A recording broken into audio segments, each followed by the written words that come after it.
ഞങ്ങളുടെ first wedding anniversary ആയിരുന്നു December 23. അപ്പം എവിടെയെങ്കിലും ഒരു യാത്ര പോകണമെന്ന് ഇങ്ങനെ ആഗ്രഹിച്ചിരിക്കുമായിരുന്നു. പെട്ടെന്ന് ഞങ്ങൾക്ക് വന്നൊരു ഐഡിയ ആണ് കുളു മണാലിക്ക് പോകാമെന്ന്. അപ്പം യെല്ലഗോ ഹോളിഡേയ്സ് ട്രാവൽ ഏജൻസിയുടെ പാക്കേജാണ് ഞങ്ങൾ എടുത്തത്. ഒരു മലയാളികളാണ് കേട്ടോ. ഇതെൻ്റെ ഫസ്റ്റ് ഫ്ലൈറ്റ് യാത്രയാണ്. അതുകൊണ്ട് തന്നെ മൊത്തത്തിൽ ഞാൻ നല്ല എക്സൈറ്റഡ് ആയിരുന്നു. ഞങ്ങളിപ്പം ബാംഗ്ലൂർ ആയതുകൊണ്ട് കെമ്പഗൗഡ ഇൻ്റർനാഷണൽ എയർപോർട്ടിൽ നിന്നാണ് ഞങ്ങൾ ഡൽഹിയിലേക്ക് പോയത്. എയർ ഇന്ത്യക്കാണ് ഞങ്ങൾ പോയത്.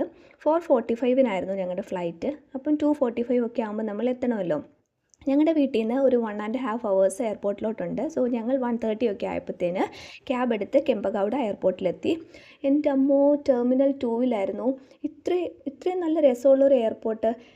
ശരിക്കും പറഞ്ഞാൽ ഒരു വലിയ ഷോപ്പിംഗ് മോളിലൊക്കെ ചെന്ന പോലെ ആയിരുന്നു കേട്ടോ ഈ ഒരു എയർപോർട്ട്. സൗത്ത് ഏഷ്യയിലെ ദ മോസ്റ്റ് ബ്യൂട്ടിഫുൾ എയർപോർട്ട് എന്നാണ് ഇതറിയപ്പെടുന്നത്. അങ്ങനെ ബോർഡിംഗ് പാസ് ഒക്കെ കിട്ടി, ചെക്ക് ഒക്കെ കഴിഞ്ഞു, എല്ലാ പ്രൊസീജിയേഴ്സും കഴിഞ്ഞു, ഫ്ലൈറ്റിൽ കയറി. ഫസ്റ്റ് ഫ്ലൈറ്റ് എക്സ്പീരിയൻസ് ആയതുകൊണ്ട് തന്നെ കുറേ ഫോട്ടോസ് ചറപറ ഞാൻ എടുത്തു, കുറേ വീഡിയോസും ചറപറ എടുത്തു. കുറച്ച് കഴിഞ്ഞപ്പം ഫുഡൊക്കെ വന്നു. ഞാൻ വലിയ കാര്യത്തിൽ നോൺ വെജ് ഒക്കെയാണ് പറഞ്ഞത്, പക്ഷേ ഓംലെറ്റൊക്കെയാണ് കിട്ടിയത്. അത്ര വലിയ രസമൊന്നും ഇല്ലായിരുന്നു. ഒരു ഓക്കെ ഫുഡായിരുന്നു, അത്രേ ഉള്ളൂ. ഞങ്ങളൊരു 8:45 9 ഒക്കെ ആയപ്പോഴത്തേന് ഡൽഹിയിലെത്തിയായിരുന്നു. ഞങ്ങളെ പിക്ക് ചെയ്യാൻ വേണ്ടിയിട്ട് ഞങ്ങളുടെ ഡ്രൈവർ വന്നിട്ടുണ്ടായിരുന്നു. നല്ലൊരു ഡ്രൈവറായിരുന്നു കേട്ടോ. ഓരോ സ്ഥലത്തെപ്പറ്റിയും ഒരു ഗൈഡ് എങ്ങനെ പറഞ്ഞു തരുമോ അതുപോലെ പറഞ്ഞു തന്നുകൊണ്ടേ ഇരിക്കുമായിരുന്നു. ഞങ്ങളുടെ ഫസ്റ്റ് ലൊക്കേഷൻ എന്ന് പറഞ്ഞാൽ കുത്തബ് മിനാറായിരുന്നു. അപ്പം അവിടേക്കാണ് പോകുന്നത്. അതിൻ്റെ ഇടയ്ക്കുള്ള കാഴ്ചകളാണ് കേട്ടോ ഞാൻ കാണിക്കുന്നത്. ആദ്യം ഞങ്ങൾ കുത്തബ് മിനാറിലെത്തി. കുത്തബ് മിനാറിൻ്റെ ഈ ടിക്കറ്റാണ് ഞങ്ങൾ എടുത്തത്. ഞങ്ങൾ എൻട്രി ഫീസ് 35 രൂപയാണ്. ഇതിനെക്കുറിച്ച് പറയുമ്പം ഏകദേശം 73 മീറ്ററോളം ഉണ്ടെന്നാണ് ഇതിനെക്കുറിച്ച് പറയുന്നത്. പിന്നെ 5 നിലകളുണ്ട് ഇതിന്. പിന്നെ ഇവിടെ തന്നെ ഒരു അയൺ പില്ലറുണ്ട്. അത് കുറേ വർഷങ്ങളായിട്ട്, എനിക്കൊന്ന് 1000 വർഷത്തിലധികമായിട്ട് തുരുമ്പ് പിടിച്ചിട്ടില്ലെന്നാണ് പറയുന്നത്. ഇതൊക്കെ ശരിക്കും പറഞ്ഞാൽ നമുക്ക് ചരിത്രം അറിയാത്തതുകൊണ്ടായിരിക്കും അത്ര വലിയ ഇതൊന്നും തോന്നാതെ. കുറേ കല്ലുകളും ഇടിഞ്ഞു പൊളിഞ്ഞ കെട്ടിടങ്ങളും ഒക്കെ മാത്രമേ ഉള്ളൂ.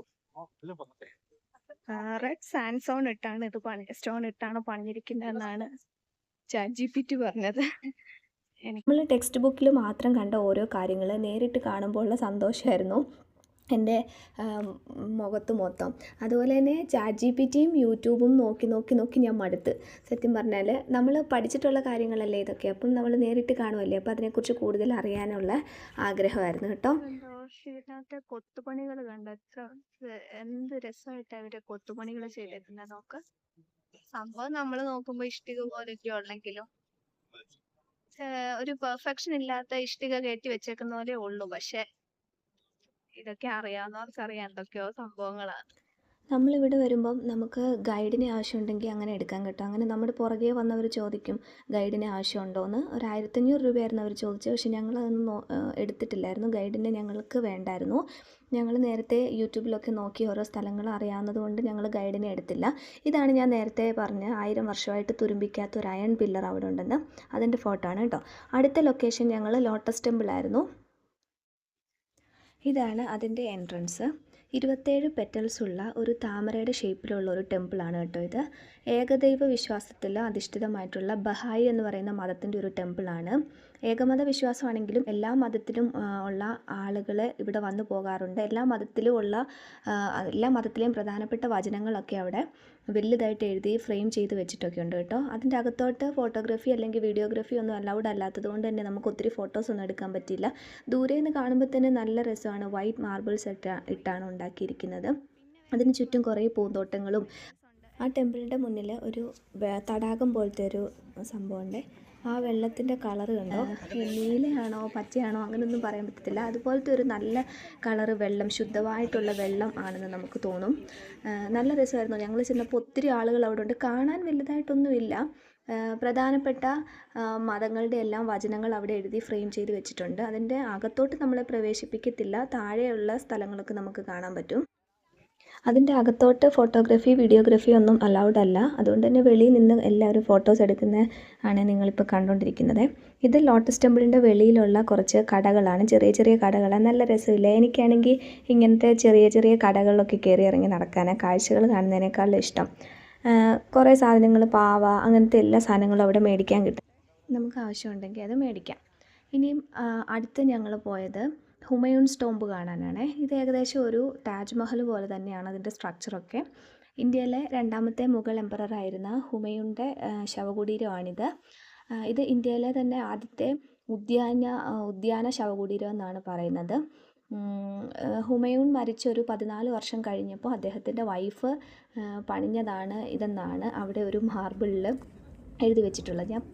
പിന്നീട് ഇത് പല മുഗൾ എംപറേഴ്സിനെ അടക്കം ചെയ്യാനായിട്ട് ഉപയോഗിച്ചിട്ടുണ്ട്. 150ഓളം ശവകുടീരങ്ങൾ അവിടെ ഉണ്ട്. അതാണ് ഞാനിപ്പോൾ കാണിക്കുന്നത് കേട്ടോ. എല്ലാവരും അവിടെ നിന്ന് നിൽക്കുന്നതൊക്കെ കണ്ടാൽ ശരിക്കും ഒരു ബോഡിയുടെ ഒക്കെ മുമ്പിൽ നമ്മൾ നിൽക്കുന്ന പോലെ ഭയഭക്തിയോടാട്ടോ നിൽക്കുന്നത്. അപ്പം ഈ അറിവൊക്കെ എനിക്ക് കിട്ടിയത് ഞാനൊരു പണ്ഡിതയായിട്ടൊന്നുമല്ല കേട്ടോ. അവിടെ മാർബിളിൽ അതൊക്കെ എഴുതി വെച്ചിട്ടുണ്ട്. അത്യാവശ്യം ഇരുട്ടൊക്കെ ഉണ്ട് കേട്ടോ. അപ്പം ഓരോ റൂം പോലെയാണ്. നമുക്ക് ഒറ്റയ്ക്കൊക്കെ ആണെങ്കിൽ കുറച്ച് പേടിയൊക്കെ വരും.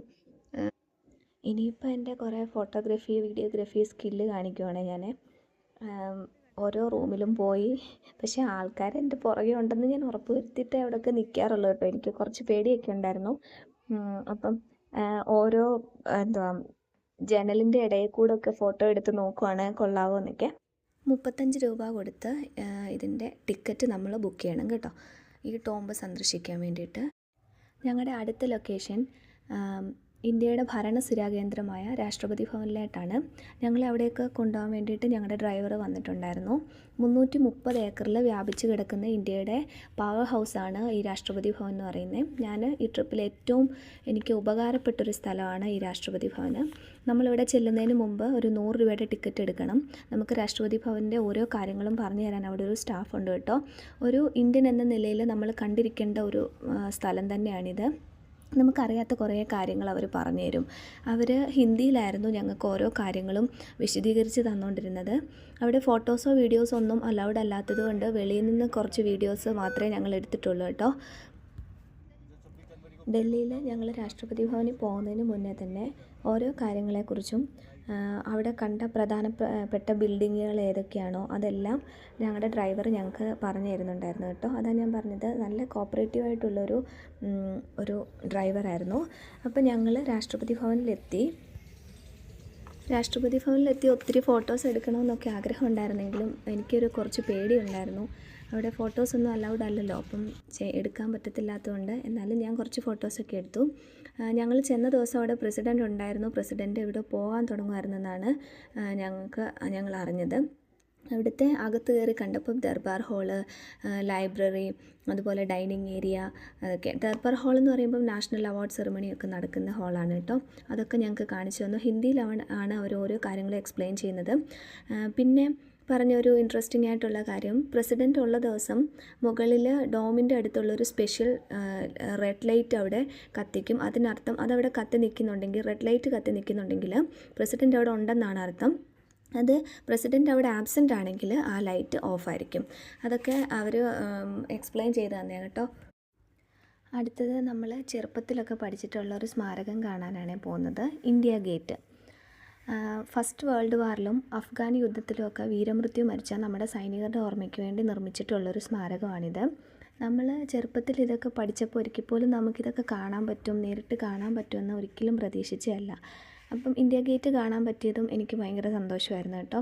രാത്രിയിൽ ഇതിൻ്റെ ഒരു വ്യൂ എന്ന് പറഞ്ഞാൽ അടിപൊളിയാണ്. മരിച്ച സൈനികരുടെ പേരൊക്കെ അവിടെ കൊത്തി വെച്ചിട്ടുണ്ട്. ഇവിടെ എല്ലാ ദിവസവും മരിച്ചുപോയ ജവാന്മാരുടെ വീട്ടിലെ ഒന്നെങ്കിൽ ഭാര്യ അല്ലെങ്കിൽ അമ്മ അല്ലെങ്കിൽ മക്കൾ അങ്ങനെ ആരെങ്കിലുമൊക്കെ വരികയും അവരെ ആദരിക്കുന്ന ഒരു ചടങ്ങ് നടക്കാറുണ്ട്. ഞങ്ങൾ ചെന്ന ദിവസവും ഒരു ജവാൻ്റെ അമ്മയെ ആദരിക്കുന്ന ചടങ്ങുണ്ടായിരുന്നു. അപ്പം ഞങ്ങൾ അതൊക്കെ നിന്ന് കണ്ടിട്ടൊക്കെയാണ് കേട്ടോ പോയത്. ഇതാണ് കേട്ടോ ഇന്ത്യ ഗേറ്റിൻ്റെ രാത്രിയിലത്തെ വ്യൂ. നല്ല രസമല്ലേ? ഇതൊക്കെ കണ്ടു കഴിഞ്ഞ് ഫുഡൊക്കെ കഴിച്ച് ഞങ്ങൾ അന്ന് രാത്രി ഡൽഹിയിൽ നിന്ന് മണാലിക്ക് പോകേണ്ടതുകൊണ്ട് ഡൽഹി ഒത്തിരി അധികം ഒന്നും എക്സ്പ്ലോർ ചെയ്യാൻ പറ്റിയില്ല കേട്ടോ. ഞങ്ങൾ വോൾവോ ബസ്സിനാണ് പോയത്. 8:30ക്കാണ് ഞങ്ങളുടെ ബസ് എടുക്കുന്നത്. അപ്പോൾ യെല്ലോ ഹോളിഡേയ്സ് തന്നെയാണ് അത് സെറ്റ് ചെയ്ത് തന്നത്. അപ്പം 8 മണിക്ക് റിപ്പോർട്ട് ചെയ്യണം 8:30ക്ക് എടുക്കുന്നതിന് വേണ്ടിയിട്ട്. അതുകൊണ്ട് ഒരു 6:15 ആയപ്പോഴത്തേന് ഞങ്ങൾ കാഴ്ച കാണലൊക്കെ നിർത്തി ഫുഡൊക്കെ കഴിച്ച് മണാലിക്ക് പോകാനുള്ള സെറ്റപ്പിലായിരുന്നു. ഡൽഹി കാണാൻ പോകുന്ന ഒരു പ്രത്യേകം ശ്രദ്ധിക്കണം, ഓരോ മോണമെൻറ്റ്സിൻ്റെ അവിടെ ഫോട്ടോഗ്രാഫേഴ്സ് കാണും. നമ്മുടെ പുറകെ നടന്ന് നമ്മളെ ഇങ്ങനെ ക്യാൻവാസ് ചെയ്യും, നല്ല ഫോട്ടോസ് എടുത്ത് തരാം, 70 റുപ്പീസ് തന്നാൽ മതി, 40 റുപ്പീസ് തന്നാൽ മതി എന്നൊക്കെ. അപ്പം നമ്മൾ ഓർക്കും 2-3 ഫോട്ടോസ് എടുക്കാം എന്ന്. പക്ഷെ നമ്മളെ കൊണ്ട് എടുപ്പിച്ച് കഴിയുമ്പോൾ ഇവരുടെ ഫേസ് മാറും. ചറപറാന്ന് ഫോട്ടോസ് ഇവരെടുക്കും. അതിൽ ബ്ലറായ ഫോട്ടോസിനുൾപ്പെടെ അവരെത്ര ഫോട്ടോസ് എടുത്തോ അതിനെല്ലാം നല്ലതാണേലും അഴുക്കാണേലും നമ്മൾ അനുസരിച്ച് കാശ് കൊടുക്കേണ്ടി വരും. ഭയങ്കര ഉടായിപ്പാണ്, അത് നമ്മൾ ശ്രദ്ധിക്കണം. പിന്നെ അവർ നമ്മളോട് ചൂടാകാൻ തുടങ്ങും. എന്നിട്ട് സോഫ്റ്റ് കോപ്പിക്ക് വേണ്ടിയിട്ടാണ് ഈ ഒരു 70 റുപ്പീസ് പെർ ഫോട്ടോയ്ക്ക് മേടിക്കുന്നത്. ഇന്നത്തെ വീഡിയോയിൽ ഡൽഹിയിലെ കാഴ്ചകളായിരുന്നു നമ്മൾ കണ്ടത്. അടുത്ത വീഡിയോയിൽ കുളു മണാലി അതുപോലെ ആഗ്ര, താജ്മഹൽ ഒക്കെ വിസിറ്റ് ചെയ്താണ് കാണാൻ പോകുന്നത്. അപ്പോൾ അടുത്ത വീഡിയോയുമായി കാണുന്നവരെ ബായ്.